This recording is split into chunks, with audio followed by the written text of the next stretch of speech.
Happy Sunday morning. We are now in Thanksgiving week. This is November the 19th, the Sunday before Thanksgiving. And we are back in Psalm 106. We had 107 yesterday, 106 the day before, 106, 1 and 3, and kind of talked about this psalm being a confessional psalm. We're toward the end of the psalm, verse 47. I paraphrased it like this: "Gather us, Lord, from everywhere, and together we will give you thanks." I saved this for a Sunday because we usually think of people getting together on a Sunday and, giving thanks or praising God. And that's a really good thing. And that's what people do. It's kind of what Thanksgiving is, isn't it? We gather people around, have a meal together, and give thanks. But this psalm is ending a confessional psalm. And we talked about that.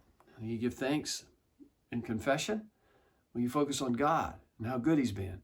And so right before this verse says, no matter what they did, God, you delivered them. You in your goodness, you in your mercy, you in your love, you in your covenant have saved them. And so it says, save us, O Lord.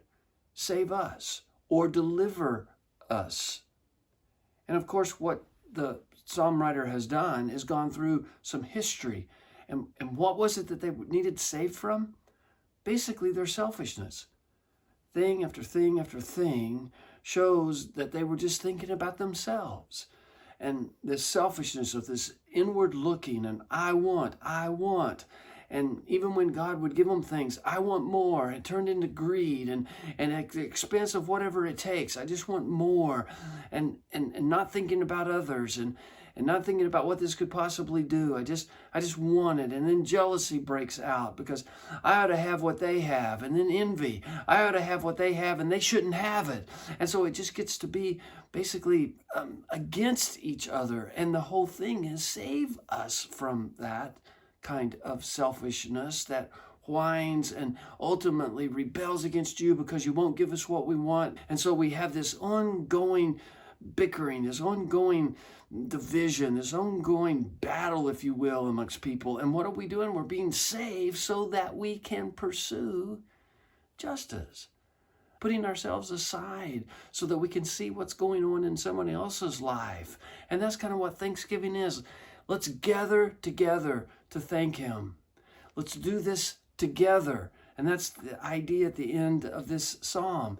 And he says, and so everybody will get together and we will thank you and we will praise you. And the whole church will say, amen, amen.